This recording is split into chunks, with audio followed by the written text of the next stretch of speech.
कई दिनों के हब्स और शदीद गर्मी के बाद छाए कराची पर घने बादल और जमकर बरसे, मगर ये बरसते बादल शहरियों के लिए बने एक मर्तबा फिर खतरे की अलामत। मौसम ने जहां फजा में कोसो क़ज़ा के रंग बिखेरे, तो सड़कों की हालत ने शहरियों की हवाइयां उड़ाकर रख दी। जा बजा सड़कों पर सैराबी सूरत-ए-हाल में फंसे शहरी बेहिसी की तस्वीर बने रहे। घरों से निकलने वाले शहरी टूटी फूटी पानी में डूबी शाहरा पर सड़क तलाश करने की जुस्तजू में थे, तो कई अफराद खुले मैनहोल से हुए हादसे का शिकार।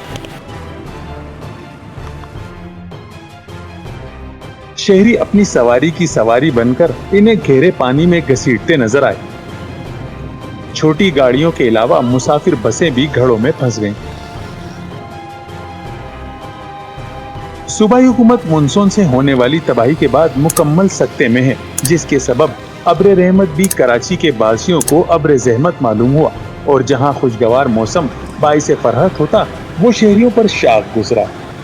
कैमरामैन रिजवान अली के साथ कमर रहमान, जसारत न्यूज़, कराची।